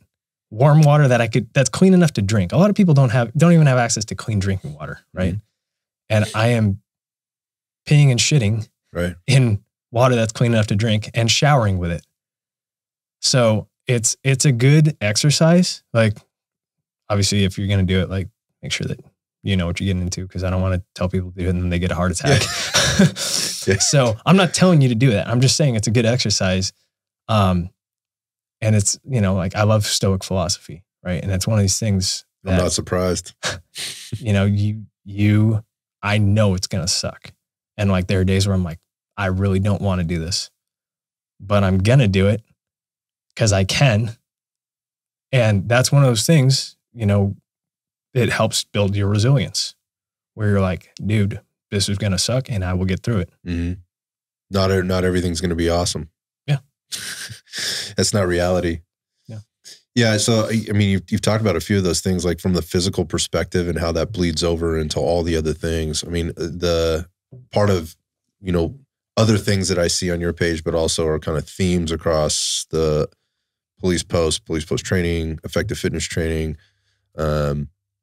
is obviously the physical piece and the workouts and the staying fit, staying in shape. And it makes perfect sense if you're in law enforcement, you know, or if you're a first responder, like you need to be in good physical condition because of the things going back to becoming a stronger person. Like there are things that are going to require a certain level of strength, a certain amount of speed, certain amount of agility, certain amount of power. People don't approach their workouts like that. They don't even, the normal person doesn't do that. And when I say normal, let's say the non-first responder doesn't typically, you know, unless they're very motivated and they're really putting a lot of effort into it, it's almost mindless. You know, you just kind of walk in and it's like, okay, here's my linear path for the day. I do this many reps, this many sets. It's back and buys day or whatever the case is. And I know you guys you specifically take a little bit of a different approach to this because it's never overwhelmingly weighted to any one thing. You talk about your workouts, you talk about your nutrition, you talk about the again, like your mental and emotional resiliency. There's you just articulated a good amount of that, but that's kind of what you see from you in social media. Maybe talk about the workout piece and kind of how you keep yourself fit, how you keep yourself in shape, from a physical perspective, how that bleeds over. What have you learned? So the first thing that I always try to tell people is just get in there. You're not always going to have the most amazing PR setting day, but getting in there, I'm not, I always say motivation is bullshit, discipline is king, right? Mm-hmm. You're not always going to, I don't always feel like, oh, like I'm going to go in there and crush it today. Sometimes it's going to suck. Yeah. You already said that. Yeah. But get your ass in there and do it. And so for me personally, my workouts depend on what I'm training for. So we did, the SWAT Fitness Challenge back in September. So for me, that meant a lot of running. And I would do, 5-7 mile runs, whatever. And a lot of more like CrossFit-y style stuff. Right. Okay. For a while, when I was stupid, I was just like, I just want to be freaking big and strong. Mm-hmm. And I was like 20 pounds heavier than I am now, with the same waist size. And it was just such a chore for me to be walking around at that weight, to like eat that much and to maintain it. And I was super slow. I couldn't run. So for me, I'm like, hey, that's not something that makes sense, in terms of the time investment and eating piece of it, especially when you're working patrol and you're not going to get that next meal. You might have to be on a call. Yeah. So it is what it is, right? Mm-hmm. So for me, I kind of rotate between like a push-pull legs functional fitness kind of thing. I'll rotate through, like Effective Fitness has various programs. I'll rotate through those if I feel like it. Depending again on what I'm doing. The next big thing for me is the Army's combat fitness test. Mm-hmm. So I'm going to be prepping for that, which is making sure I know I can max some of the events. Push-ups, sit-ups, pull-ups. So that's the push-ups, sit-ups, and 2 mile run is the Army physical fitness test. Standard, yeah. They've changed it now to, it's like a 6 event thing. There's a trap bar deadlift. There's like a shuttle run. Really? Yeah. There's still a 2 mile run. There's, instead of regular push-ups, you're doing hand release push-ups. So down out to the side. Mm-hmm. They did have like a leg tuck, so you're hanging and bring your knees up, but they changed that to plank. There's like an overhead medicine ball throw. And I think I'm forgetting one. Wow, things evolved a little bit. Yeah, it's definitely different. So it's easier to pass that than the APFT, but it is harder to max it. And that's your goal. I like maxing things. If you're in a leadership position, I expect, like my subordinates, like, you need to pass your weapons qual, you need to pass your PT test. Like, you're a leader, lead from the front, so I want to make sure that I'm doing the same. So that's my big focus for the next couple months. For the military, the Army. Yeah. So talk about the firearms training, because you seem to be out there on the range just about as often as you can get out there in training. Can you talk a little bit about that? Yeah. So again, my department's awesome in terms of above what post requires. So we do quarterly qualifications. During those times, officers can just go up and shoot. So that's kind of like, I abused that. I actually had when I was new, I had one of the firearms sergeants say, like, dude, you got to go home. You're shooting too much ammo. That's awesome. Yeah, that's a great reputation to have, man. That's great. So it depends on kind of what the emphasis is for the program, whether we're doing, we do those quarterly quals, we do in service, and it's awesome because I've gotten to go to a lot of classes, either through the department or through people that I connect with on social media. You mean just on your own time and own dime? Yeah. And so one year the department or the program actually let me run in service for the whole department. And that was like, you're smoked at the end of 5 12-hour days. What an honor though. It is. It really was. And it was like the feedback I got from teaching that 5 days with the whole department. Like, I had one dude, he's like, I've been a cop for 17 years. Never had someone break down fundamentals the way that you did. Wow. That's a great compliment. And so, yeah, I was super, super honored. And it was really just me, like, looking at different courses I've been to and seeing what I could present to the department, to our officers, to help them master fundamentals. And it was super, super rewarding, super tiring.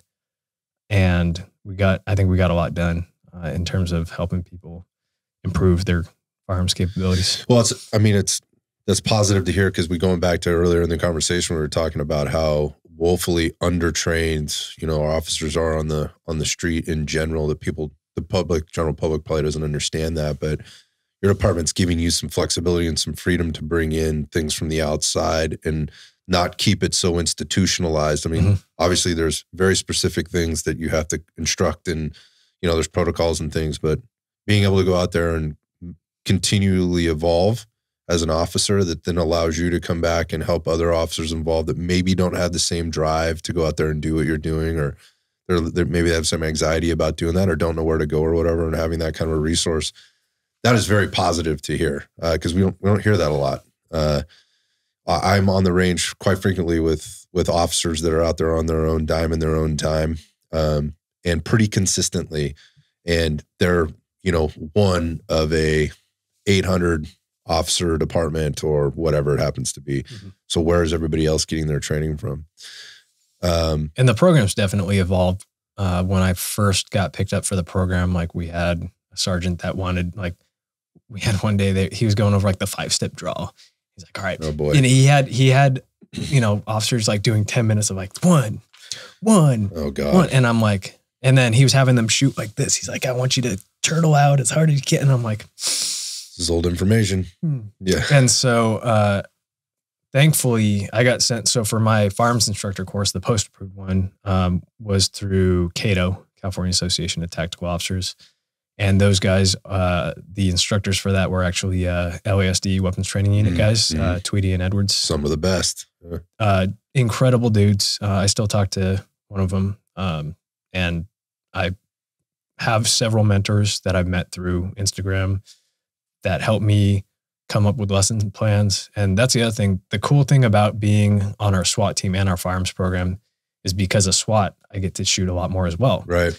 And a lot of the times our team leader will hit me up and be like, hey, we got the range for this month. Can you come up with a lesson plan? I'm like, freaking sick. Let's do it. Yeah, right on. And I bounce my plan. And that's one thing I think a lot of instructors, quote unquote instructors, right, for a lot of departments just are making stuff up as they go. And it's very apparent when you haven't done any prep work, and officers are not getting any work. Like, we have such limited time. And like I said, we get more than a lot of departments do. It's still not enough. Right. It's never going to be enough. No, right. Yeah. No. It's a government run agency. It's never going to be enough. Yeah. And so that's the other nice thing is I've been given that wiggle room on the SWAT side of things too, to help make our SWAT team better shooters. Right. And I'm super grateful for that trust that, my SWAT team leadership and the firearms program has given me, because at the end of the day, like, I don't care about promoting. I'm not out here like, as much shit as my coworkers love giving me about like posting on social media. They know that I'm not out there trying to be Insta famous. Yeah. I'm not trying to pretend I'm some operator. I've said this before many times. I'm a nobody. I'm just some nerd who likes shooting, watches, working out. I'm just some dude. I don't think I'm the shit. I don't. But what I do want to do is help officers go home to their families. And I feel like I get that additional ability to do that in the positions that I'm in within my department. Yeah. Again, I'm just going to say it again. It's awesome to hear that departments are putting the biggest word you just said, which was the trust, putting the trust in you and their officers in order to do this, to get better. Because I want to believe, and I have to believe, because when I meet guys like you, and we're talking now for quite some time, like, I do trust you, and I want to trust officers, and I believe our public wants to do that too, but you have to give them the opportunity to excel like that and give back, rather than tell them what to do all the time. Why aren't we asking them what they can be doing to help, or what they might need in order to be better at their job? And again, we got to keep things in lanes there to some extent, because I could get really messy really fast. But I do believe that's what people want. They want to be trusted to do the right thing. And then it's amazing what the outcomes are. You've already talked about the the culture within the department that you work for. It's amazing what the outcomes end up being when you do that for the community that you work within every day. And then how that translates over into the community at large, you know, going back to, you know, when things were really bad, you felt very supported, and where that starts. And it starts internally, right? And I've said that a million times. I'm not a cop, but I do know organizational leadership and management. And if you don't trust the people that you're working with and give them some space in order to do the things that they need to do, and then be there for them, right? They're going to have to make mistakes. Obviously, there's mistakes in your line of work can be very costly at the highest level, right? Mm-hmm. But you still have to let people go out there and make mistakes, and you have to have your finger on the pulse of what's going on in order to get better, rather than be afraid and almost helicopter parent, you know, the thing the whole time, because nobody ever evolves. And what it ends up doing is creates resentment, and it creates a lack of training and these gaps that we see. And some of that has to do with relationships between leadership and the boots on the ground and the community and whatever else. So again, I probably overstated this, but it's very refreshing to hear that. And to me, like, they've certainly picked the right guy, right, in order for that. And I can imagine it's going very well for you because of all the things that you've set up to this point. I wonder, kind of, as you go down the line here, and you like, look, I'm not doing this for promotion. I'm not doing this to be, you know, to be famous or whatever else. What are the long-term? You've been in this 10 years. I've talked to a lot of officers that are like in that 10 to 15 year mark right now. And after the last couple of years, they already chose their path, whatever they were going to do. They've done a lot of things. Maybe it's canine, maybe it's detective, maybe it's, you know, SWAT, maybe it's some other unit or special enforcement team or something that's gone on. They're at like that 15-year mark, and they initially come on to go 20 years. That was the goal. And they're going, man, I don't know if I can make it another 5 years. I don't know if I can make it another 5 or 6 years. I'm like, I'm beat. I'm worn out. I don't feel supported. There's all these things. What would the message be to those officers from you right now? And even to those departments? How do we save the good ones from leaving at the rate that they're leaving, which is it's faster than we can bring them in. And the ones we're bringing in, obviously the knowledge is now gone. The wisdom is now gone. The culture is changing. It can be very, very tough. You work in a small department, but you have worked in a big department. What can you bring to the table? This might not be the answer that people would expect, but find what works for you. If you're going to be miserable, again, you can't pour from an empty cup. If you just are beaten up and you hate coming into work, might be time for a change. Get out. Yeah. Or find a department that works. You know, like, again, it's been like almost 7 years since I left LA. It's a totally different animal since when I was down there. Like, we didn't have body cameras. We didn't have a lot of the stuff that they have now, and it's so politicized there. Like, this whole mid-sized department, honestly, is where it's at. Like, for me personally, that's what works for me. And I had 2 offers from different agencies the same week when I was looking at the lateral. And my dad sat me down and he's like, look, if you go to this agency, over the course of your career, you're going to make $1 million more. And I picked the other agency where I'm at now. Mm-hmm. And it so much of that's what was going to work for me. Having my in-laws in the city that I work, you know, and like I've popped by on duty. I've parked my patrol car in their driveway. Mm-hmm. And like, all the neighbors there know who I am. They all have my number. And that's something I love, that community feel. And it's a medium-sized city that feels like a small town. And I love that feel. I love that vibe. So I've been given the opportunities that I have, and I love it. And I get to do all that while being a patrol dude. And at the end of the day, I got onto this job because I wanted to be a patrol cop. Mm-hmm. I wanted to be the dude driving around in the black and white, getting out, talking to people. And a lot of that is because I had, in the community I grew up in, those role models, those deputies that were out, you know, and not every contact needs to be negative. That's one of the things, like, there's something like for every one negative contact in a child's development, it needs like 5 to like offset it. I would hypothesize it's probably pretty similar for adults with law enforcement, right? Mm. So having the ability to be out there and be an ambassador for the profession. And like, for me, it's not, being a patrol dude is not draining, because I have my why, and I also have my mindset going into each call. And I think I have like a above average ability to emotionally regulate and look at a situation where a lot of cops are like, dude, this freaking house again is calling. I'm like, how can I help these people today? Like, they're calling us because they have a problem. And what can I do to serve them?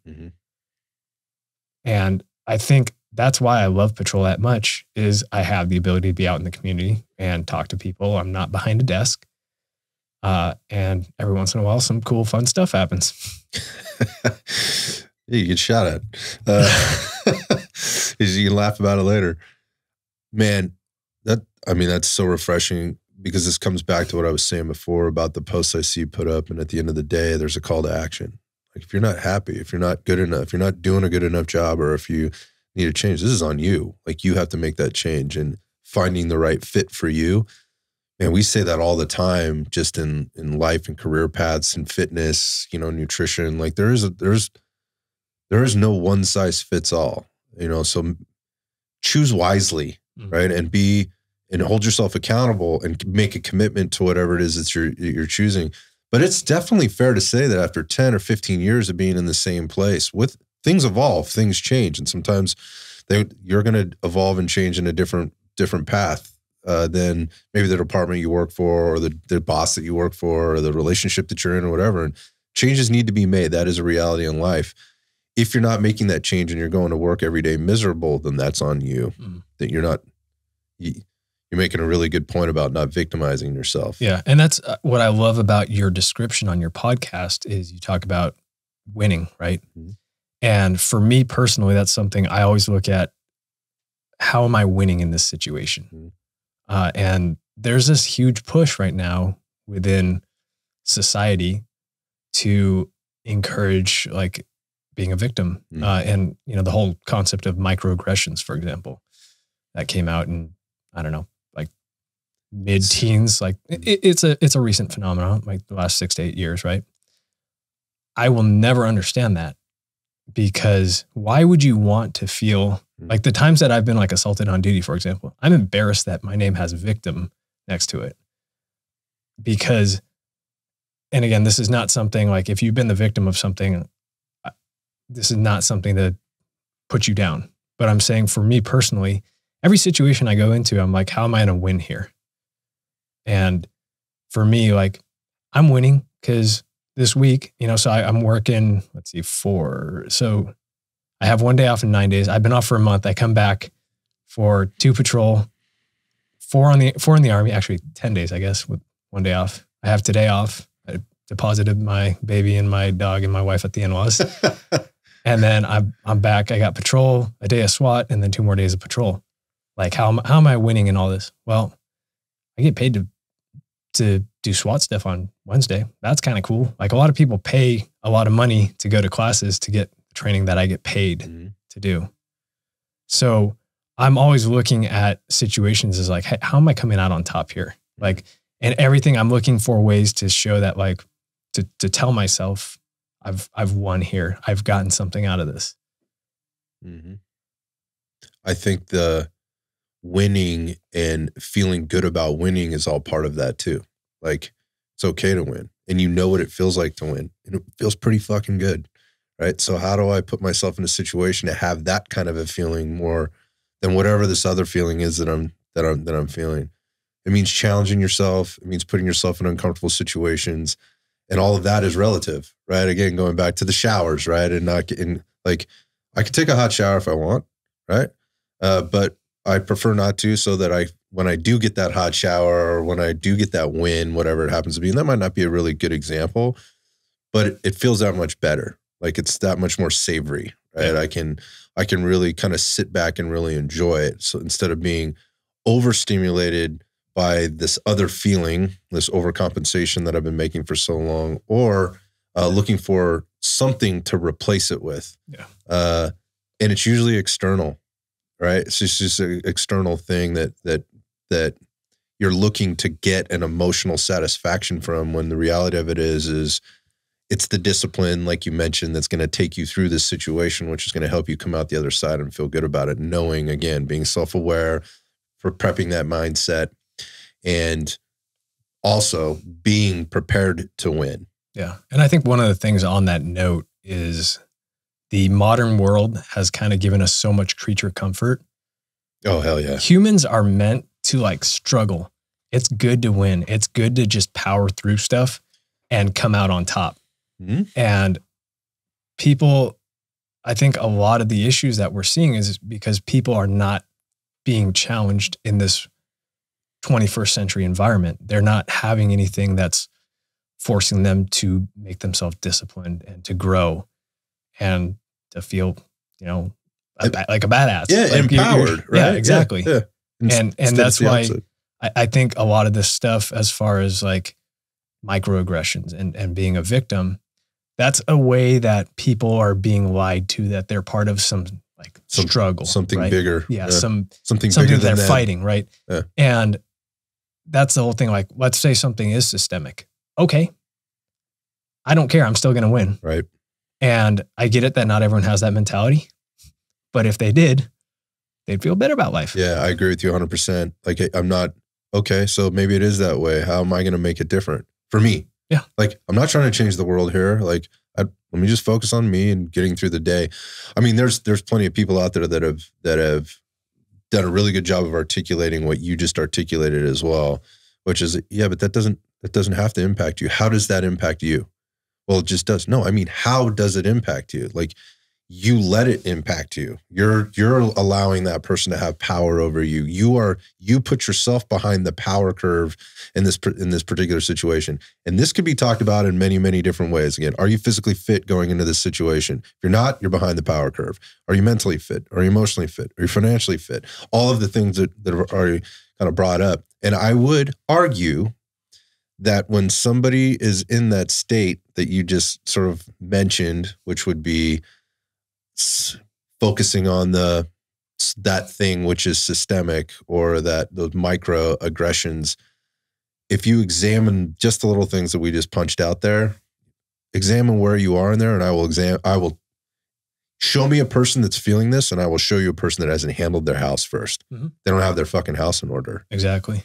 That's what it really boils down to at the end. Yeah. And that's one of, you're not what you think you are, you're what you think. And if you're constantly thinking negative thoughts versus like me, like, why do I end briefing with, I'm just happy to be here? Because it sets a stage for me. Like, that sets the tone for the day. So simple. It is. And I think a lot of times in our 21st century society, we overthink things. Mm. Sometimes things don't need to be as complicated. And like, I get it. I'm not saying there aren't issues in the world. That's not what I'm saying here. I'm just saying that you have the ability to impact how you feel and what you do, independent of all that. And a lot of it comes down to like, hey, how am I making the best of this? And a lot of the people that I've spoken to that are dealing with, for example, mental health issues. And again, I don't want to oversimplify the issue because it is a very complex issue. But a lot of the people who have not had, not been in combat, not been in these traumatic situations, I talk to a lot of people that are feeling depressed or whatever for various reasons. And we get them some form of assistance. And that's a whole other tangent we can go down, the mental health system. But you talk to them and you're okay, what have you done today? Did you work out? No. What did you eat today? Bunch of junk food. Mm-hmm. Did you read? Did you journal? Did you do yoga? Did you meditate? Did you call your mom, tell you love her? Mm-hmm. Like, what have you done? Well, nothing. I ate a bunch of junk food. I scrolled through my phone on Instagram. Sat around and stewed about it. Around. Okay. So again, why are you surprised by the outcome when what you've put into your body and mind is garbage? You do have power over what you put into your body and mind. Yeah, all day. And you do have power over how you perceive things. And that's why I'm constantly advocating for people to read like Meditations by Marcus Aurelius. Mm. There's so much stuff in that applies to these situations that people get a lot out of. I think the sort of the table that you set here with regard to taking personal responsibility and then peeling again things back.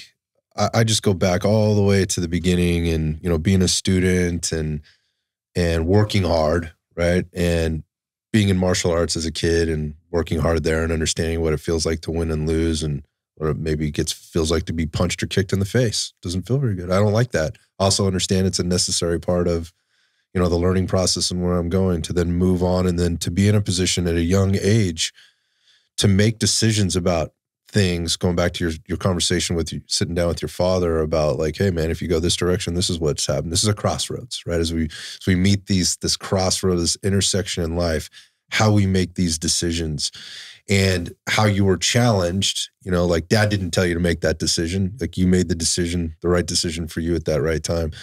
How many people don't get those aren't given those opportunities because maybe they're somebody set a path for them or parents are kind of helicoptering or trying to make decisions for them as a means to protect them. They're not learning things. They're also not taught about the critical thinking. They're not taught the critical thinking skills through practice, right? They're talked about a lot. In the meantime, they're getting all this information that's contradictory and whatever else to kind of where you, again, all the way up to where you're at now and the things that you're contributing from a philosophical perspective, but also from a very practical, how to handle things on the daily perspective in a profession that, quite frankly, it's never the same 2 days in a row. You couldn't be bored there as a patrol officer. I got to imagine that's part of the reason you wanted to be out there doing patrol. Like you're never going to hit the same situation 2 times. It's always going to be different. So it's going to keep you stimulated at some level and always being able to keep a certain level head or perspective about those situations as you go through. Some days you might be dealing with the person that's having a bad day and needs to eat better and take a nap. Another days you might be dealing with somebody that's trying to shoot at you. Knowing that that's what you've signed up for and you're going to handle each situation with compassion, with pride, with a certain amount of problem solving and wanting to win, which again, bringing that point back, man, if we had a fraction of this type of mentality and I think kind of the perspective across all things, but particularly in law enforcement, man, what a different place, or what a different landscape I think it would be. Wouldn't change. There's going to be haters out there. It wouldn't change the haters. It wouldn't change the some of the other things that are going on, but I think it would certainly change where the profession of being a law enforcement officer is currently headed, where it currently stands and where it's currently headed. I'm worried. I'm worried. It used to be a thing of pride. Like this is what we do. It was generational. There was a lineage and I'm worried that that's going away. And I'm worried that it won't be a job that people want. We just came back. So there's an example. We just came back from Maine. We were out and visiting with the Origin guys and also the Jocko Fuel guys. And they're bringing manufacturing back to America, but it's been gone for a while. And so there's no sense or connection, sense of community or connection to it. And they're bringing it back, one small, manufacturing facility at a time. And you mentioned like the mid-level department and versus like the massive departments like maybe L.A.P.D, Oakland PD, Dallas, New York City, whatever the case, and that being the place where it's at. So if you're an up and coming cop, or that's you think you want to do, or you've been going on the path, you feel like you maybe made a mistake, maybe looking to these departments right now. And I gotta imagine, number one, they probably need people right now. I don't know. I would imagine they need people, but they need good people. And pretty soon it's gonna be really tough to get a job in those places because that's where everybody's gonna want to be. It's all coming back to that versus the huge departments that are always going to need officers, but you're going to just be kind of another number there. Yeah. I wonder what your perspective is on that. So again, doing what works for you, for like a huge agency like L.A.P.D, there's a lot of cool opportunities, like full-time SWAT, full-time canine handler. They've got almost 10,000 officers. There's a ton of things you can do. And I know a few of my classmates went and like did inside gigs, which I just like blows my mind why you become a cop and then sit at a desk, but I digress. Working a smaller or mid-sized department, you're not going to have those opportunities. SWAT is not a full-time thing at my agency. Like canine handlers are patrol dudes and dudettes, right? We don't have like a full-time range team. So it's all collateral duties. And again, that's what works for me because I like being a patrol dude and I like doing all that. I like having my hands in a bunch of different things, right? But if you're like, hey, I just want to work at the range, I want that to be my full-time job, you're not going to get that opportunity at a mid-sized department. You got to go to a big department and then you're going to have to deal with whatever to get to that point. The reason I like an agency my size is it's not like too small, because I worry about an agency that's too small where everyone's business is always out there and, you know. There's pros and cons, yeah. Yeah, sure. So for me, again, and a lot of it has to do with the community aspect of my wife went to high school there. I know a lot of her friends. Like I've been on calls and like I've knocked on a door and one of her high school friends answers. And obviously I didn't grow up here, but like I know a lot of her friends. So I appreciate that element of it. So yeah, at the end of the day, if you want to do something that requires you to be at a big agency, you're going to have to go through that process and you're going to have to deal with whatever political fallout that comes along with that and getting to that point. And that's why it's nice working in a small department or mid-sized department where I can do all these different things as a patrol dude. Gives you, for me, it makes you so much more marketable too later on down the road. You know, even if you were like, you went to a mid-level department or mid-size and then wanted to transfer into a bigger department, you could have had way more experiences in that mid-level or mid-sized department than you would ever get in the larger departments, which gives you like a pathway in. Yeah. Like, well, I've done this or I've done that, or I can contribute here. I think the other thing is kind of relating to those other companies I was just mentioning that we just visited. What it does, and you mentioned this too, is like, it's not full-time SWAT. It is something we do, but it makes me accountable to all the other people that are there that I work with and around. I don't just do this one thing. We all know how to do, everybody's got multiple jobs and the others respect that. And so if somebody needed to pick up or somebody couldn't be there or whatever else, I know what this person's job is. I know what to expect, and vice versa. That was an impactful thing for me when I was visiting this company. It's not. You're not just a bean counter, right? You're not just the person that puts the pin here or whatever the duty is. Everybody's intertwined here, and again, maybe it gives more opportunity for a conversation to have. I guess those lessons or those mentors, you know, and those experiences around the things that can help you develop as an officer or develop as whatever it is that you're doing, to then make decisions down the road so that you're in those positions where you come to the crossroads and you're like, I'm not sure this is the right department for me anymore. I want to move. Or maybe you're forced to move. Maybe, you know, there's relationships or things happen and you need to move or whatever. It puts you in a position to be more marketable as an asset. Yep. That's another term that got brought up versus just a liability, which would be the opposite of that, but also just another number. Yeah.